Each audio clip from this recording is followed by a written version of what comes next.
Yeah, my name's Dolly. I'm a writer, filmmaker, artist, and troublemaker. And basically, about 2 years ago, I got some funding to do some research at the Wellcome collection, which has enormous archives. And basically, I'm a mental health survivor, survivor of the system, and I wanted to see how much of the survivor voice was in the archives. There was hardly anything. It's something like 6%. Just going to move this out of the way. Something like 6%. And I thought that had to change. So the idea for the project was to kind of meet with the archive creatively, but also to put out 3 books about the survivor voice. One about misogyny in the mental health system, one about queerphobia in the mental health system, and one about racism and racialized bodies in the mental health system. So that's my project.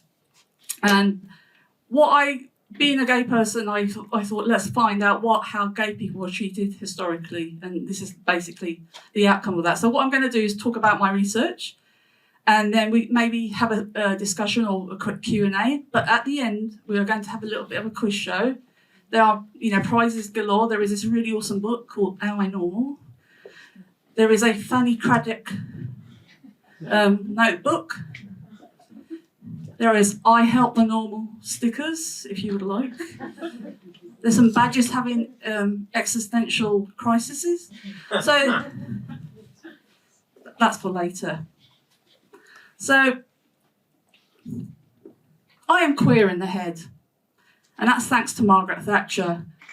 Because I was a teenager in the 80s, at a time where you were not allowed to know you were gay. You could be gay, but you weren't allowed to know you were gay.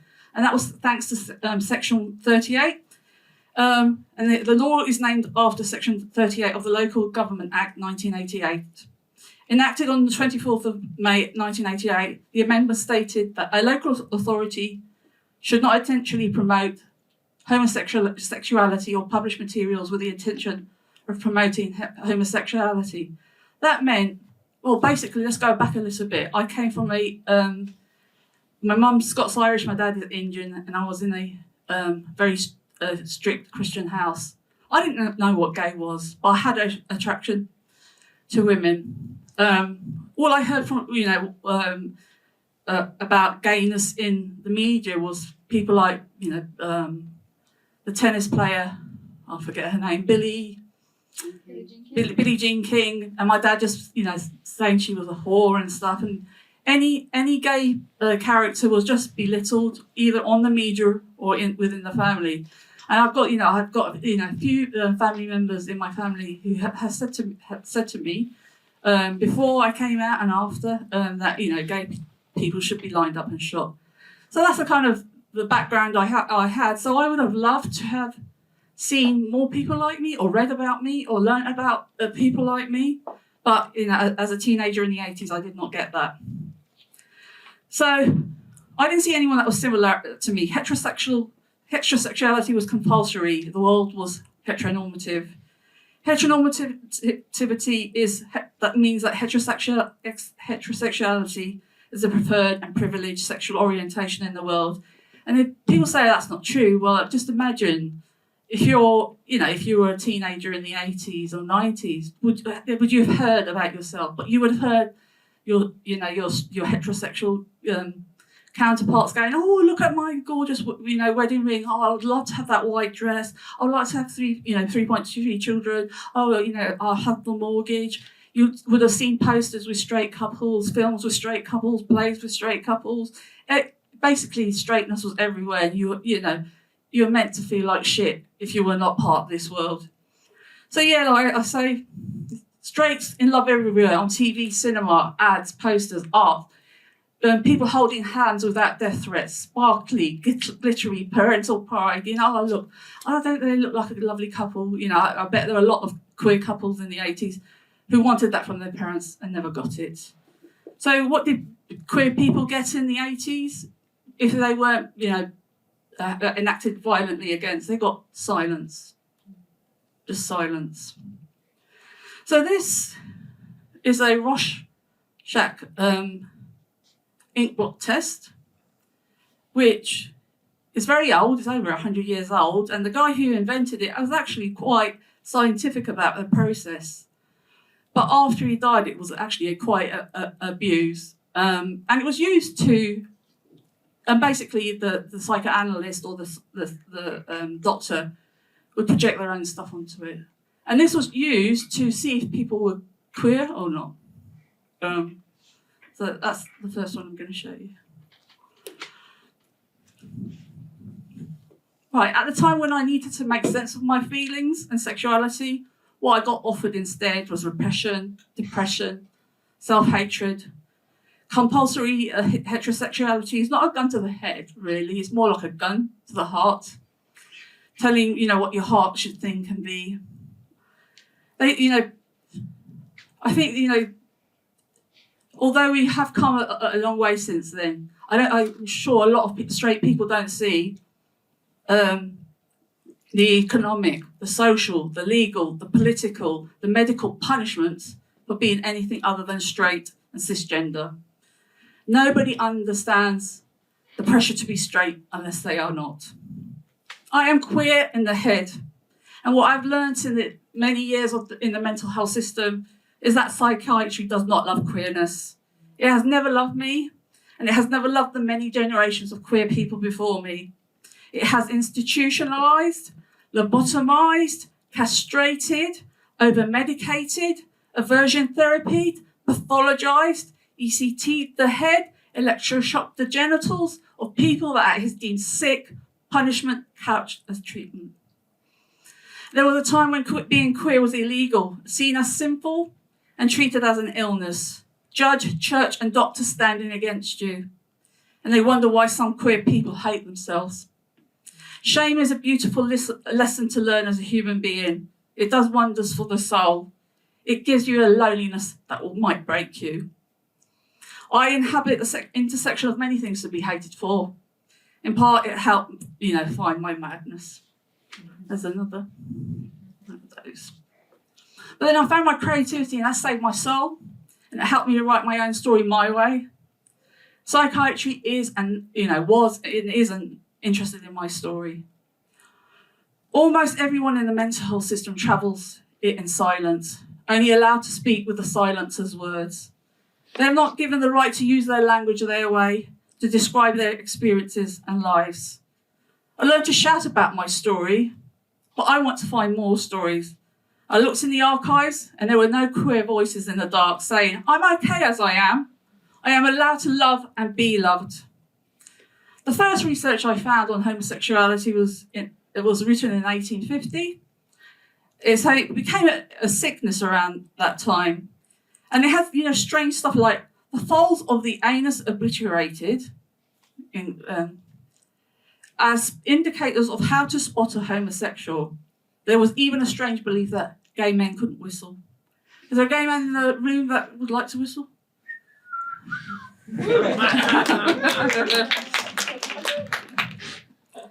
But I did find sparks of defiance here and there. And in the file, I'm telling you it, if you want to go read it, it's H64/01/0003.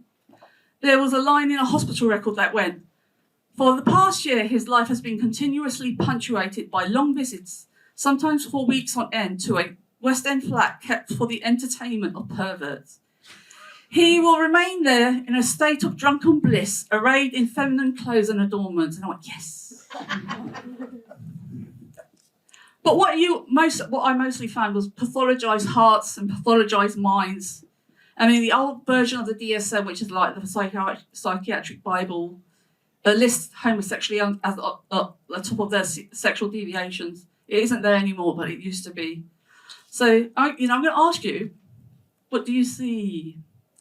Be careful what you say, because if you get it wrong, everything else you ever say after that will be invalidated.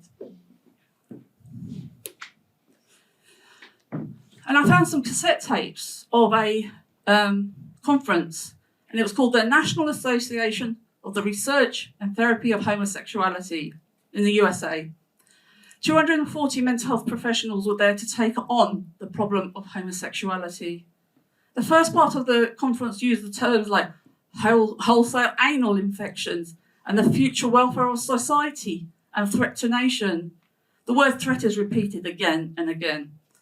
Speakers talk about the false propaganda, LGBT indoctrination and the gay agenda, brainwashing the masses into thinking gay is okay, and that masses ignore the science. But nobody at any time during this conference ever say what the science is around homosexuality. They say gays are responsible for transgenerational death. Women are being indoctrinated into being lesbian Avengers. I wish I got that memo. That would have been awesome. I would have loved that training as well. They said, you suffer from homosexuality. They are not doing this because of their own homophobia. They're doing that out of concern for LGBT people who are unhappy, without even understanding they are part of why they are unhappy. They use language to assert power and belittle their opponents. For example, the doctors have professionalism, clinical judgment, have been in the trenches, are brave, but their gay opponents are guilty of social engineering and political correctness, misinformation, deviance. Gays that want to be seen as people, unethical. That's another ink blot test.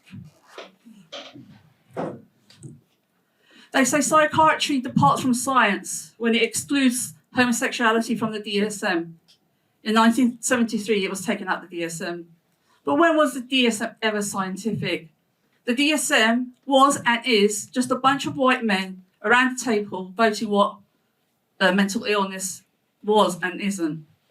They say, and I would like a gay man to tell me if this is true, gay men fear vaginas engulfing them. A couple of the people in charge of this conference, one was called George Sharon-Lewoke, and he said Africans were fortunate to be sold as slaves. And Socrates, I'm probably pronouncing these names wrong, but Socrates died, was married 4 times, and when one of his sons came out to gay to him, he put a gun to his own head and said to his son, "You can't do this to me." He had said homosexuality was caused in part by a weak or rejecting father. You don't ever hear about irony in psychiatry. And now we come on to aversion therapy, which is more recent. In the 50s and 60s, there was aversion therapy or shock treatment for gay people. Basically, the aversion therapy was a process where gay patients were exposed to sexualized images of people of the same sex while simultaneously being subjected to drugs that made them vomit and shit themselves. There was a voice in the archive that I found from a radio program called All in the Mind of a man from Liverpool called Peter.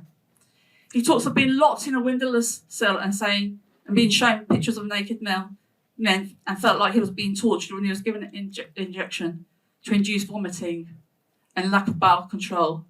The whole thing terrified him, but he came out, the treatment still gay, which puzzled him because he said, "No one wanted to be straighter than me." This was mostly done to gay men, but some lesbians were inflicted with aversion therapy too.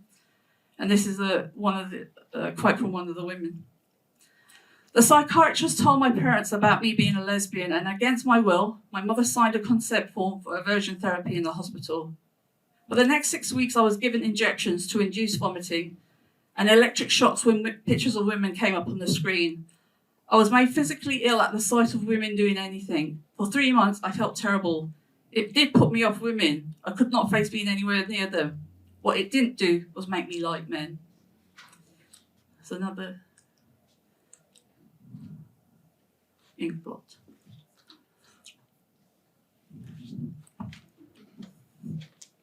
They did depart from the kind of chemical therapy because it was messy, literally full of piss and shit, and decided electroshocking the person's genitals as a more convenient way and causing more convenience for the mental health staff. How considerate of them. Moved to the early 70s, and one study expected that there'll be physiological differences between straight and gay women, with gay women having pathological differences. Guess what? They found no differences.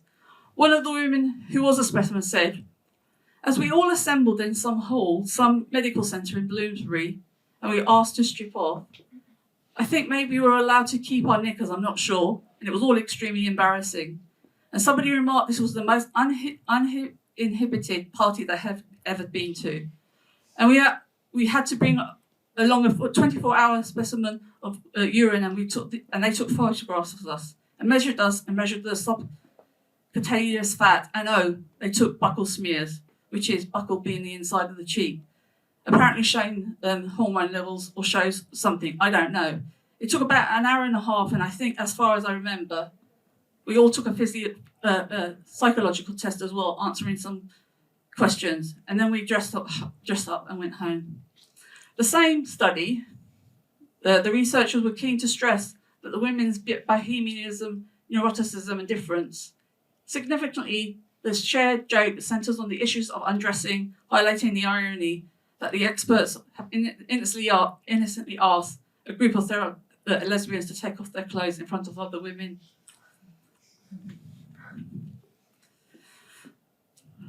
So basically what I found is that the history of psychiatry pathologizes people for being queer. Psychiatry has also used many questionable methods to diagnose pathology, one of these being the Rorschach Test. The ink blot test aims to be a psychological test that is used for symmetrical ink blots where patients were required to project perceptions and meaning onto these shapes, and the expert would analyse them. Evelyn Hooker, a psychologist in the 1950s, used these psychiatric tests, including the ink blot test, to see if the experts could differentiate between the straight from the gay. They couldn't. So combining these two ideas that have not that much grounding in science, healing, or human decency, I came up with a different test. Can you tell the difference between different sexualities used in the site where sexuality resides some of the time? We'll come up to this later. So I kind of turned the ink blot into an actual butterfly.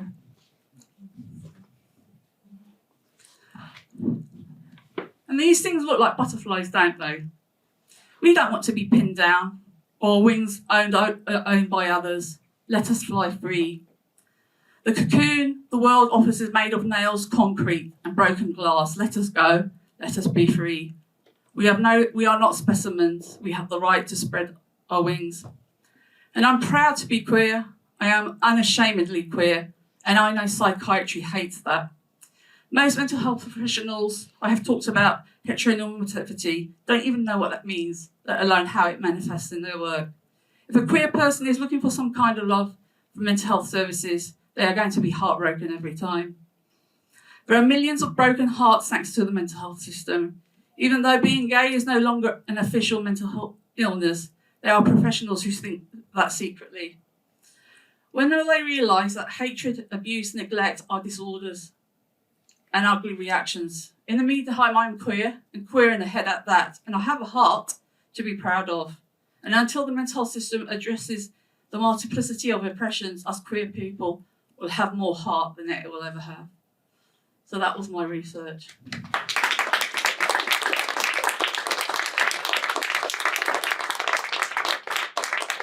Does anyone have any thoughts, questions, points of discussion?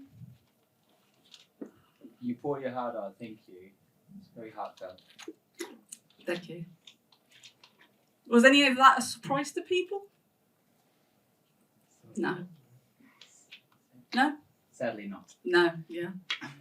I was thinking, Dolly, how it's interesting, like you see that sort of stark oppression historically, but you know, having been in the system and still in the system now, we've got it's still there, you know, that I would want it to be a historical thing, but I feel like it's still, well, I know it's still there, and it happens in a much more sort of subtle way now, you know, with diagnosis like personality disorder, or, you know, because which is disproportionately applied to LGBT people, and, you know, the idea that people's sort of bisexuality is seen as a symptom of their fluctuating identity. You know, it's all sort of wrapped up. And transness as well. Yes. Totally. So it's still sort of embedded in that system, and just wondering, you know, where do we go to find safety for our mental health these days? Where can we run to? It feels really difficult. Isn't it? yeah, I mean, we talk, you know, we talk, like I said, I'm putting out 3 books of, you know, 3 groups of marginalised people. You know, black men are more likely to leave the mental health system in a coffin than their white counterparts. If you're a queer woman going in to see a psychiatrist, the fact you're queer is seen as as a sign of instability. I mean, I've got my partner here, and I've got PTSD, so I was talking about some flashbacks, and I was asking for help, and she could see that I was, you know, with my female partner, and the best thing she could come up with was, has anyone ever given you unstable personality type, unstable emotional personality disorder? And I said, is that the best you can come up with? But I had, you know, I was a bit older and I had gained strength as I was, you know, got older. But if that was the first meeting I had ever had with a psychiatrist, and that was the best they could come up with, that's disgusting. And that's what you mean. How can you go to like a complaints department and say that's a kind of homophobic, or it's really hard to prove it, isn't it? But it's there. Properly, can they? No, I mean, yeah, I when I was in the crisis team, I got my nose recently, and they were, you know, calling Alison my husband. Yeah. Yes, you know, and it's just even in the kind of the world of note writing, you're not allowed to be human. And it was, yeah, my sexuality was kind of pathologized even in the notes. You know, any complaint I made was like, she claims this person was homophobic, without even, you know, writing down what I said was homophobic. So it just looks like I'm just causing trouble, you know, and stuff like that. And yeah, I'm not the only person it's happened to. In fact, I think if you're speaking to any queer survivor who uses the mental health system, all of them will have a story. And that's the anger, the rage I have. How do we change the system that does that to people? You know, it's awful enough. This was awful enough. And when you're struggling, you need love. And you know, certain people won't get that. And that's the anger. Anything else? Do you want to go on to the game show? Right. I did an event a few weeks ago called The Wandering Room, and I wore this clitoris hat. It has actually no real direct point to this bit, but because people liked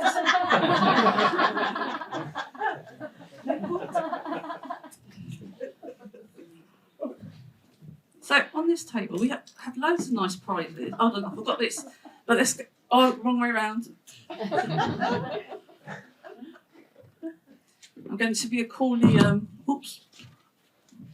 game show host with a clitoris hat on.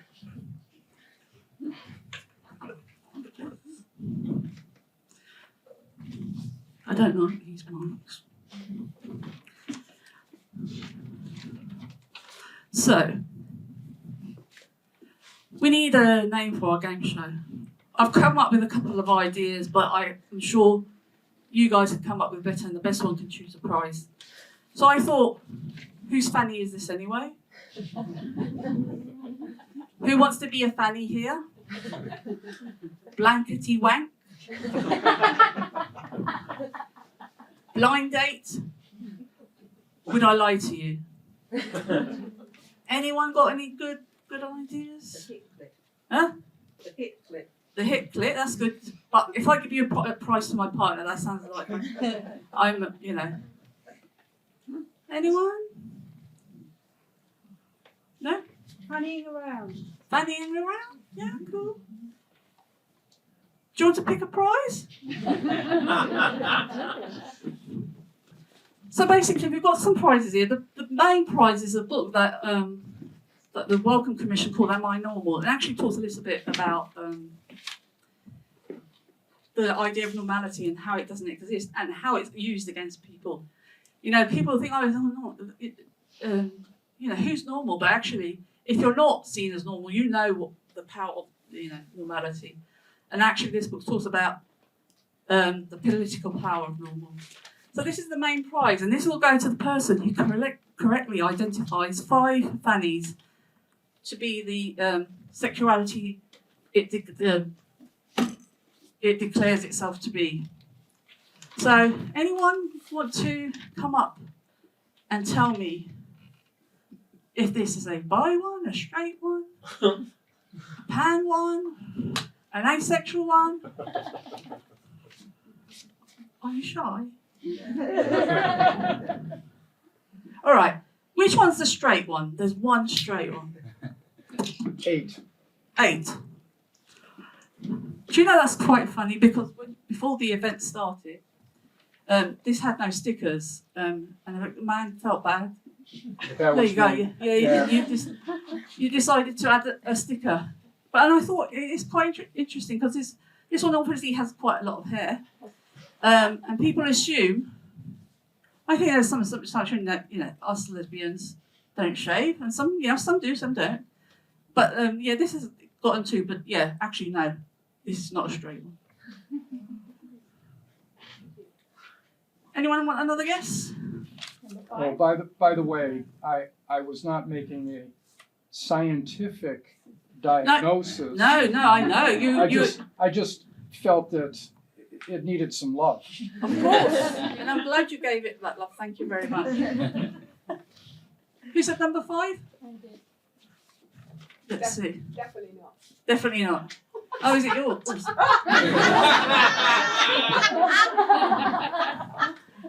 Definitely not, apparently. It was a popular choice. Popular choice, yes. It came second to Caroline's cat. Like I said, we were short of pussies, so Caroline added her cat. No, number 5, no. No, anyone want to hazard another go? Number 1. Number 1? No. No, number 1 isn't. Okay, who said number 1?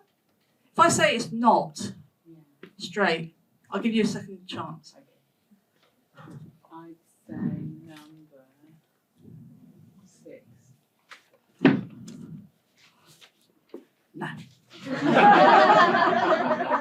Number 4? Number 4? Number 4? No. Number 7. I like this one. It's like quite beautiful. Number 7. No. Number 3? Number 3? No, but this one is not. It's not a straight one. I'll give. Let's concentrate on this one. This one has an idea. Some of them have been submitted anonymously, so they don't have a sexuality assigned to it. A couple of them are without them, but this one has one. So it's not straight. So I'll give you guys another go as to what this one is. Is it gay? Is it pan? Is it bi? Is it I don't want a label? Is it no? Non-binary? Who said non-binary? Hold on, you can't play. You're my producer. Who said it? Somebody behind me. Do you want to come pick a prize? Yeah. Number 2. Number 2. No. No, I'm afraid not. Number 9. Number 9. No. Number 10. Number 10, yes! Have you asked the cat though? Yes. Yes, it's Caroline's cat. Basically, yeah, she's not exhibited any behaviour apart from straightness, to your knowledge. To my Unlike knowledge. Unlike her daughter. Yes. And the thing is, I put a call out on social media for people to donate a pussy print, and only queer or bi or pansexual people submitted. And my partner and I were all asking who we assumed our straight friends were. So we asked our gardener, who's been married to a guy for like 20 years, are you straight? No, I'm bi. We asked, my partner goes to church. She asked a few people who went to church, are you straight? No. I'm bi. In fact, we were asking women in the supermarket, weren't we? Straight women are really hard to find. Maybe it's us, or they're just shy. But yeah, so we couldn't find a straight human. So we had to use a straight cat. So yes, who said that? Who said this one was? Well done. Do you want to pick a prize?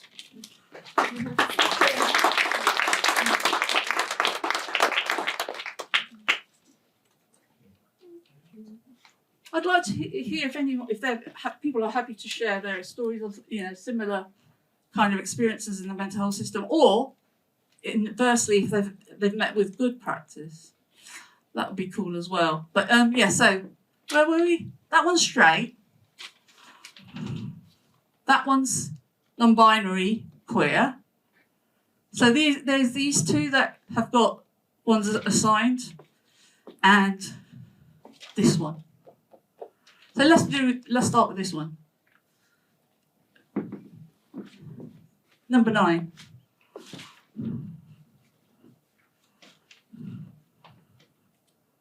No? Trans. No? Pansexual. Pardon? Pansexual. Is that you again? You're right. Come pick a prize.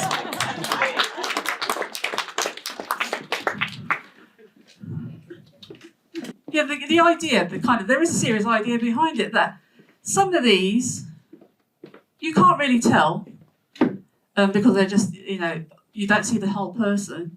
But some of these will be killed in, is it something like 68 countries in the world if they were caught in an intimate act with another. I was a bit worried there might have been TERFs in this audience. I would have headbutted them with my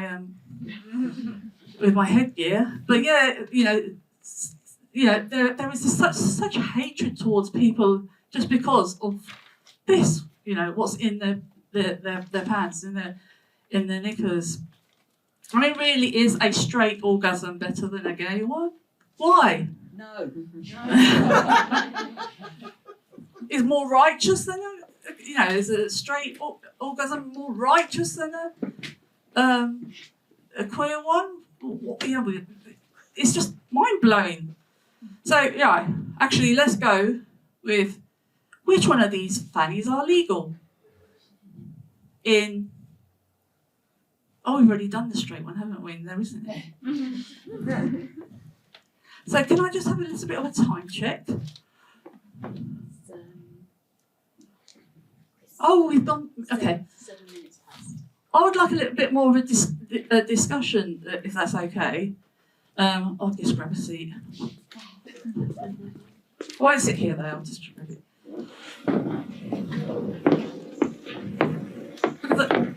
It'd be nice to know why you came to this event and stuff.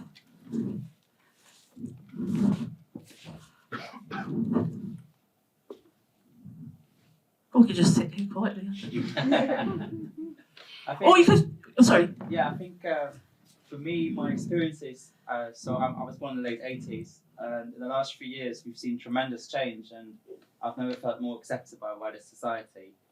So it's interesting going back in history and thinking, where do we actually come from? A lot of people ask me, why do we call it pride? And I don't think a lot of the young queer people can answer that question. Yes. It is because we were once made to feel ashamed. Yes. Yes, most definitely. What history taught in schools, history taught on the media is very, it has an agenda basically, and not many people understand the difficult journey. I think some queer people don't understand the difficult journey that the generations before them. I mean, I unfortunately I'm of the age I know of queer people in the ground because the world couldn't accept them, and that's totally heartbreaking. And the book I'm putting out as part of this project, and we've got bi, we've got pansexual, we've got queer, we've got trans people, and their stories are so similar. It's frightening. Is this like, oh, I know I can't, show my hatred of you overtly, so I'll do it covertly, and you will never have the power to change that, which is quite sad. I wondered if I could ask you a personal question. Yeah, you can. You spoke about your family and growing up and how you felt a lot of shame from your family and their attitude towards gay and queer people, but I know you're very proud to be queer. So Yes. Was there a point in your life where that just flipped, or was it a gradual thing? I didn't come out until I was in my 30s, and I'm in my 50s now. I basically came out to my family because I am a writer as well. So I wrote a mental health memoir, and I came out in my book and gave it to my family. And they all said, "Oh, we already knew." And my Scotch Irish side of the family were okay with it. My Indian side of the family, I had to fight a little bit. And it wasn't like they were awful to me. They just didn't know what to say, what to do, and they're anyone who's had an Indian auntie will know what a devastating so they are. And they would just become like indifferent to me, and I thought that's painful. But it took about 10 years, and then suddenly my aunt just gave me a hug and said, "I love you." So I think she had to process stuff herself.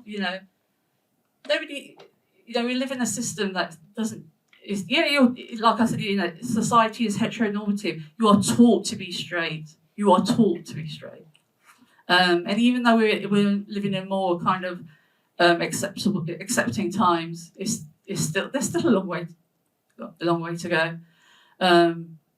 You don't know, as a queer person, you don't know how safe you will be when you come out to someone, or how safe you will be just holding hands with the person you love. I've been shot at for holding a woman's hand. Maybe it was because it was in Peckham, but sorry. It's very queer there right now. This is ages ago. This is like 20 years ago. I'm glad it's better. You're less likely to be shot at, but I was shot at in Peckham. I'm just so glad Peckham is queer. That's amazing. I'm in London, but I've moved to Norfolk with my partner.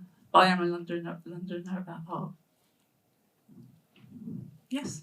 Where do you live in Norfolk? Well, I used to live in Great Yarmouth, but we've moved to Norwich, Sprowston in Norwich, just to be close to my partner's parents because they're quite elderly and need looking after. But that's I'm going to talk about your parents. They love me, but they won't ever accept. They say they love me, but they will not watch a same-sex couple on Strictly. Yes. Yeah. Oh, yeah. So how can I believe that love? It's that kind of thing. It's that kind of, excuse my language, head fuck. You have to deal with nobody. When you come out now, nobody gives you an instruction manual. This is how to deal with this situation. I love you, but I can't accept what you are. Yeah, it's quite a difficult thing, and it's only because unfortunately, you do get wiser when you get older. I didn't want to be wiser when I got older, but I am, unfortunately. Anything else? Did you come across any other treatments that were given to queer people outside of the West, maybe, or was this a Western phenomenon? This is mostly a Western phenomenon, but because it was the Wellcome archives, it's mostly, in fact, it's British, British stuff. But I know of people in think it's Australia, who were ECT just because they came out as gay, and that was all that was. The doctor thought was wrong with them, and this isn't this is a living memory. This is the 80s, or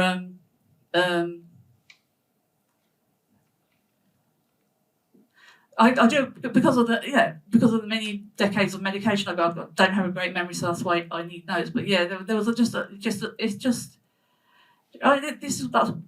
the thing I found was this: where's the love? There is no love. And he actually did a cartoon drawing of a woman being ECT'd and just wearing t-shirts. And why can't I just be loved? And that's the rage. I mean, I do want to go gay crash a psychiatrist or mental health conference with my clitoris hat and have some demands, or at least a conversation about this. Or say, there are gay psychiatrists, but they're also like black police officers who beat black people to death. There's something wrong with the system that needs changing. Yes, big hand at the back. Yeah. A hand at the back. Just on that, I don't know if people are aware that there's an organization called Pink Therapy that certifies mental health professionals and has a 2-year training program on GSRD, which is gender, sex, and relationship diversity therapies. And what's interesting about the work that they're doing is that they're trying to get GSRD therapy accepted in the same light as other modalities. So when you hear of like CBT being a type of therapy, well, GSRD should sit alongside that, not as a subsection. So there is a little bit of hope, I think. Yeah. And CBT, that's a funny thing. How many queer young people I know who have been rejected by their family, have been made homeless and are offered CBT. It's your perception of what's happening to you that's wrong, not what has happened to you. Cock and balls therapy, somebody called it, which might be interesting to some gay people, but not yes. Yes, it's so infuriating. BSL interpreter, can I ask you a question? I've got a friend in the audience, I won't point her out. She wants to know what the sign for penis is. Okay. Thank you. I did interpret a film festival recently, and one of the films, it was a queer film festival, was called 7 Penises. So the filmmaker very much enjoyed saying it a lot of times. Is that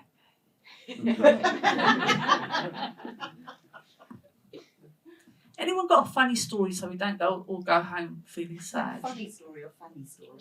Funny or funny? No? John? I have a friend, handsome for one, who was very naughty, and he was locked up in a prison, but he was also hearing voices and being very naughty. And I met him in a mental health day centre, and he's a gay man, and he told me about being in prison, and we were talking about sex and institutions. Yes. Yes, because Yes. that quite a lot. Yes, I know. I did a little survey once, which does very, very interesting stories. And he said that he did manage to have sex with a man that he fancied in the prison, and he got the guards to arrange the man that he fancied with this old man to share the cell with him, which was quite nice. And then he told me about how he went into the local bin, which is Prospect Park, where they were going to do an assessment to see if they were going to refer him to a psychiatric prison, therapeutic prison. And he was there for a week, and he met this guy, and they spent a day running around the woods trying to find a corner that they could have sex in, which they actually did manage to do, which I thought was quite an amusing story. Yeah, thank you. So not only are we everywhere, but sometimes we actually manage to have a little bit of fun. That story. Thank you for that, John. Yes. May I offer just a thought from the perspective of somebody who's been a physician for 40 years now? Yeah. change comes slowly in medicine. Mm-hmm. People generally learn to do things by watch one, see one, teach one. So they mimic what was done by their teachers. So a lot of this legacy stuff is very, very difficult to get rid of. So change, in my experience, only comes from the very top down, enlightened administration or regulations or laws, or from the bottom up, where patients say, I'm not going to take it anymore. I can only speak to the US, but there is an ombudsman in every hospital. It's the job of the ombudsman to carry any complaint, any concern, or whatever through the channels. That's paperwork.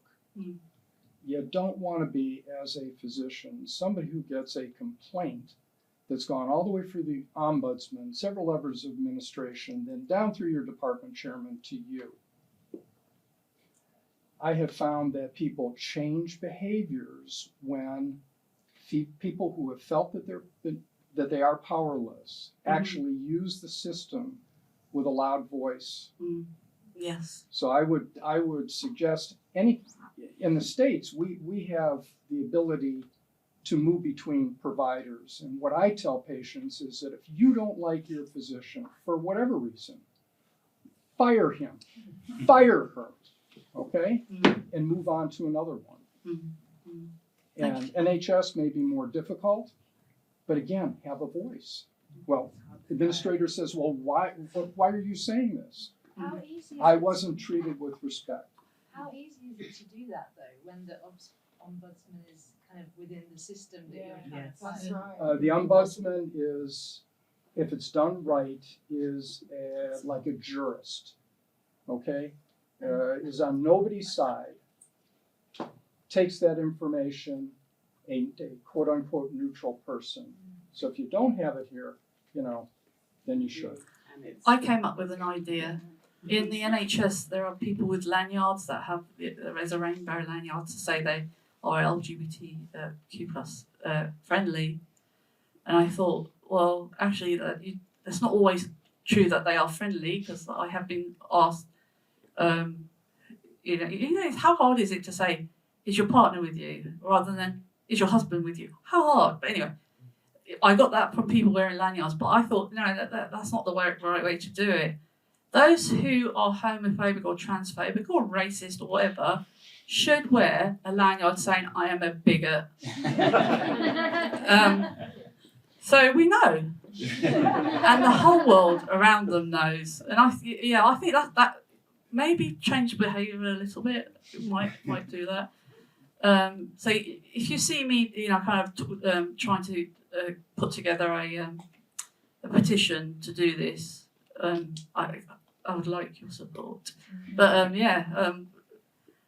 I'm also an activist, so I like to kind of cause mischief. So, for example, like section the DWP, I am going to sit on. Oh no, it's Teresa Kofi's the house. I'm going to sit on her lap and either sing to her or offer her a lap dance. If she doesn't make one small change. We've got Chloe Smith as our MP. We've got Chloe Smith as our MP. Yes, hand at the back. I just wanted to ask a bit about, because you're having 3 books about 3 kind of groups of marginalised people within the system. Yes. So what about thinking about the intersections of those? Yes. When we were talking about Pride and Peckham. Yes. How it's easy. I think it's easier for us as white queer people to Yes. say we've never been more accepted in our lives than we are now. Yes. And that Pride has been historically exclusionary of black people, Yes. exclusionary of trans people. Yes. And Peckham, we're queer, we live in Peckham and we're white. And Peckham is more queer now, but it's also really more white Yes. and richer. And so that's also why it's more queer when you think of the amount of people in mental health hospitals who are black, who are in Yes. prison, who are black, who Yes. are not accepted as queer or as black. Yes. I guess it's thinking about the intersections of those groups and how we have very different experiences, white, queer. Yes. Yes.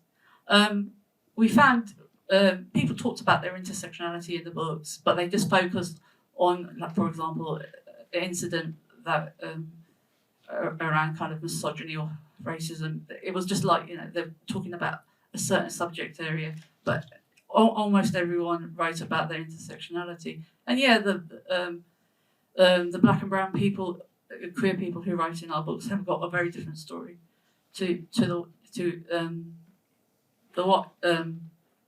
their white counterparts. There is this really amazing clip, I think it's on YouTube, by Sylvia Riviera, who is a trans woman telling a pride audience of white middle class people, you've forgotten the people who started Pride, who are black, who are brown, who are homeless, who are mad. Yeah, we forget the mad queers at Stonewall and in other situations, and you've forgotten the trans people who had nothing to lose, and fought for a lot of the rights white queers subsequently got. You Google her speech, and it's amazing. She said, I've had this and this and this happen to me for your rights, and you're not allowing me to speak because you don't like me anymore. Now you've got your rights. So yeah, I mean, it's not the LGBT community is not a fluffy community. There is still hatred between certain groups, and even hatred within groups. But but thank you for raising that important thing. Intersectionality it's definitely in the books, and my experience as sausage roll time. Okay, yeah. My experience as a person of colour is different to and a working class as well. You don't really talk about class and queerness very often as well. Being working class, so yeah. Oh, he's put me off now with his 5 hand, because the last event he did this, so it was time for him to get a sausage roll, and I've lost my thread. So somebody bring a thread to the conversation. Huh? Oh yeah, I can't say the word, but we've decided. Me wearing this clitoris hat gives me some certain authority. Because if I went into, say, like a bakery and I said, I want to be at the front, people will let me be at the front. And if I went to like some political thing, I was like, you need to listen to what I have to say. I think they would listen to what I have to say. So we've come up with a phrase called I can't say it, but can you say it? Clitority. It's like a clitoral like authority. I can't really promote it saying as I can't say it. But we've decided to. That's the next social movement, or anti-social movement, depending on the clip, really. And lovers of clits and supporters of clits and allies of clits. One thing I'm going to teach you is the sign language for clitoris, and it's that. Do I need to stand up? I think I do. Well, maybe can you show it? Yeah, it's. That's vagina. That's a vagina. And then that's kind of. Yeah, that's your clitoris. So. Vulva, sorry. Well, you can't do it at the moment. Yeah, my partner's broken her wrist. But yeah. So that's you can say how to sign clitoris. So yeah, I'm showing you right. So thank you for your time, and thank you for listening.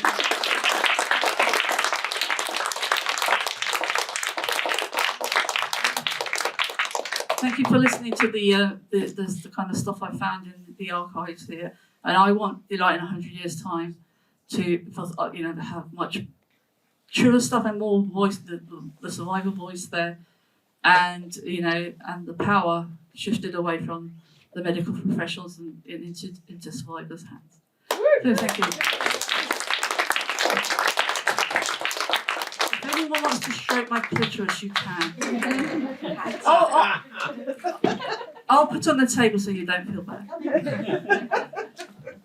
Thank you. Oh,